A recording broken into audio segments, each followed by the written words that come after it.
Hello friends, welcome back to my channel. दोस्तों, आने वाली गंगा दशहरा की आप सभी को ढेर शुभकामनाएं। माता रानी की कृपा आप सभी पर सदा सर्वदा बनी रहे। दोस्तों, आज हम सुनेंगे गंगा दशहरा व्रत की कथा को। तो चलिए वीडियो को शुरू करते हैं।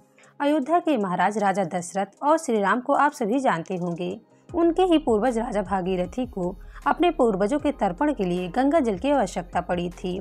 तब उनके पास गंगा जल नहीं था, क्योंकि उस समय गंगा जी केवल स्वर्ग में ही बहा करती थी। यह जानकर राजा भागीरथी बहुत दुखी हुए और माँ गंगा को पृथ्वी पर बुलाने के लिए तपस्या करने के लिए चले गए।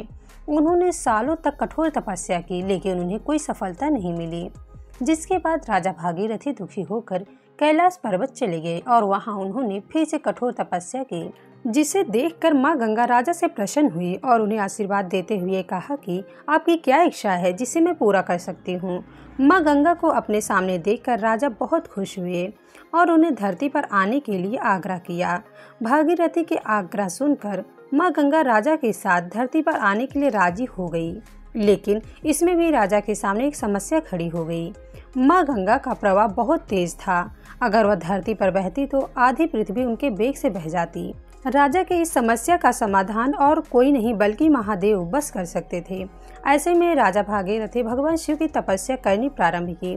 भागीरथी कभी निर्जल तपस्या करते थे तो कभी पैर के अंगूठे पर।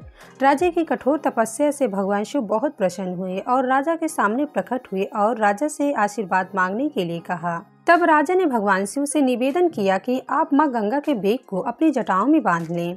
भगवान भोलेनाथ ने राजा की इच्छा स्वीकार की और ब्रह्मा जी अपने कमंडल से धारा प्रवाहित किए और शिव जी माँ गंगा को अपनी जटा में बांध लिए। करीब 30-32 दिनों तक माँ गंगा शिव जी की जटा में बंधी रही। फिर ज्येष्ठ मास के शुक्ल पक्ष की 10वीं तिथि को शिव जी ने अपनी जटा को खोल ली और माँ गंगा को धरती में जाने को कहा। राजा ने माँ गंगा के पृथ्वी पर आने के लिए हिमालय की पहाड़ियों के बीच रास्ता बनाया और माँ गंगा को धरती पर आने के लिए निवेदन किया। जब माँ गंगा धरती पर आई तब राजा ने उनके जल से अपने पूर्वजों का तर्पण किया। जिस दिन माँ गंगा धरती पर आई थी उस दिन ज्येष्ठ मास के शुक्ल पक्ष की 10वीं तिथि पड़ी थी, जिसके बाद से इस तिथि को गंगा दशहरा के पर्व के रूप में जाना गया। गंगा दशहरा को माँ गंगा के धरती पर आगमन के उत्सव मनाए जा रहे हैं। ये रही माँ गंगा के आगमन की कथा। उनके आगमन को ही उत्सव के रूप में मनाया जाता है। दोस्तों, आपको ये वीडियो कैसे लगी? अगर वीडियो पसंद आई हो तो मेरे चैनल को लाइक शेयर सब्सक्राइब ज़रूर करें। Thank you.